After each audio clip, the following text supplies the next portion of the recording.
Hello there. Dave McKeegan has a new video that he seems to have plucked from the deep reserves. I think he's possibly running out of material. And when you look back over his old footage, you can really see that when Dave entered the field of smacking back so-called flat earthers, he did so from a position of incredible naivety and obvious ignorance when you watch the way he spoke back in the day.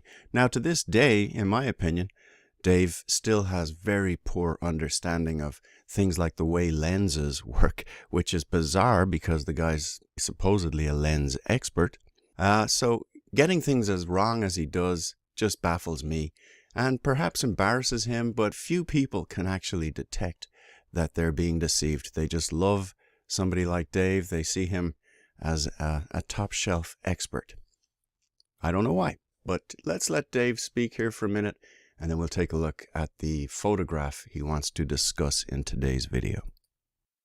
Hello everybody, hope you're doing well and thanks for joining us for another video, where today I'd like to address misconceptions about this photo, which is quite a well-known one of Concorde.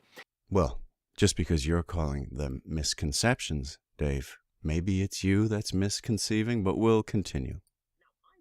Now, I referenced this photo in one of my earliest Flat Earth related videos about 2 years ago. That was actually a pretty embarrassing video, Dave. We'll take a moment at the end of this video to revisit some of the strange conclusions you were drawing back in the day. Specifically for the fact that it is a photograph taken back in 1985 from an RAF Tornado, and it's a photo of Concorde at a cruising altitude of around 50 to 60,000 feet, and the horizon is clearly curved, which I brought up at the time to address a very common flat Earth claim that the horizon is apparently flat. Well, now, it's not just a flat Earth claim to merely recognize that the horizon is flat and straight. I think anybody can do that for themselves, Glober or so-called flat earther. Reality is as it presents, Dave. And I try to head off any potential claims that the photo was shot with a fisheye lens by pointing out that the Concorde itself is straight. And how did you verify that the photograph wasn't cropped before you ever got to see it? That seems to be something you've overlooked on this one, Dave. And to be honest, I'm thinking that the evidence leads me towards the conclusion that that's exactly what happened here. If it was shot with a fisheye lens, it would appear curved. I then joked that unless the Concorde was normally very heavily curved the other way, and the fisheye lens was just straightening it out. Well, Dave, let's go and do a little testing, shall we? Let's see just what kind of a size this Earth that you're imagining you live on would be. Let's go and test that out. All right, so here we are inside a photo editor.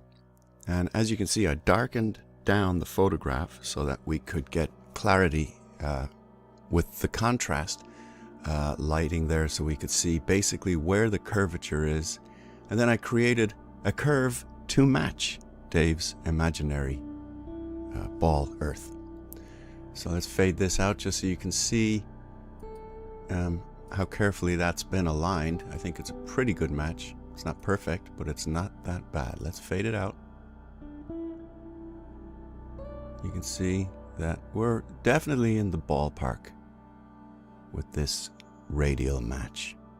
See that? Very close.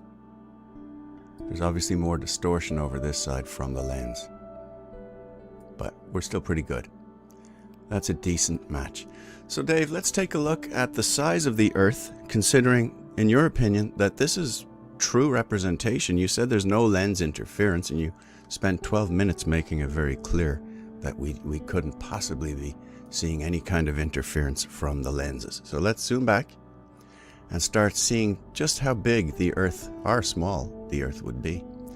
I've zoomed back just a little there, and you can see already that Dave's plane is taking up a significant amount of the landmass of the Earth. There, it's covering up perhaps as the length of Great Britain, maybe, just as a rough guess. Let's continue to zoom out. Look at that. Look at the size of Dave's plane on your imaginary sphere. Look at that thing. So this is your entire planet Earth. I watched a video by Level Earth Observer earlier today, and he was saying that I think he said it'd take about 20 minutes to fly around the Earth. My good friend, no sir. Looking at the size of this planet and considering that the Concorde could travel twice the speed of sound, I think we're talking about less than a second to do a full rotation of the Earth. But who knows? Dave maybe knows better. But yeah, this is our Concorde up here, and this is our ball Earth. Let's zoom all the way out. Look at that. What do you think of that, Dave? This is your picture here, sir, and this is your entire planet Earth. Looks ridiculous.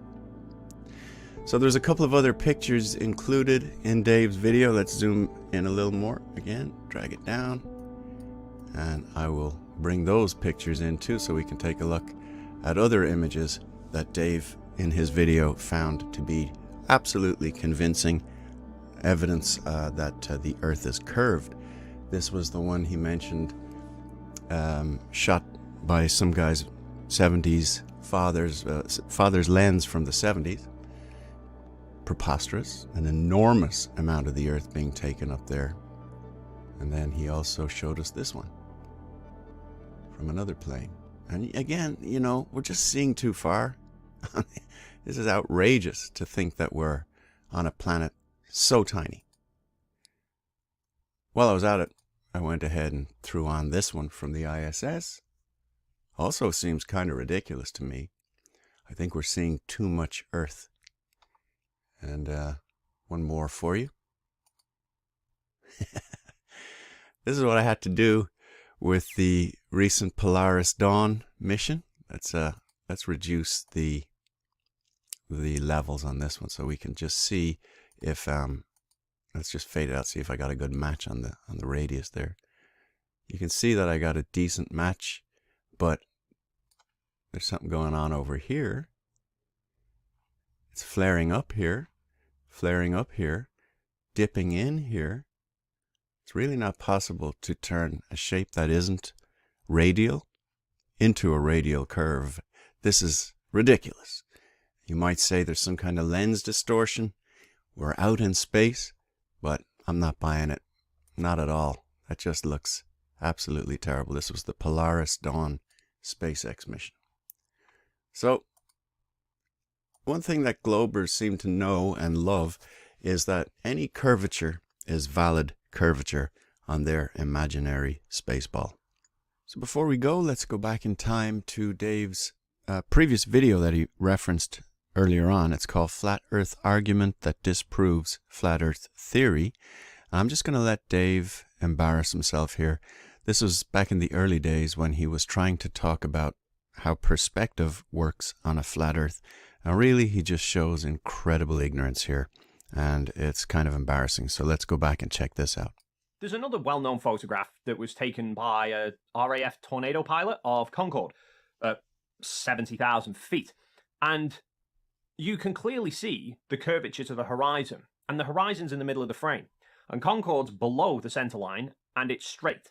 So that's not a fisheye lens, because otherwise the plane would be curved, unless Concorde was already bent and I didn't realize, and the curvature's just getting straightened out.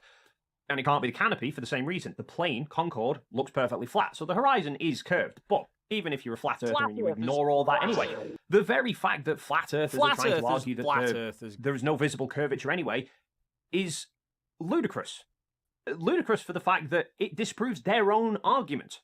Because they're trying to claim there's no visible curvature, so the Earth must be a flat disk.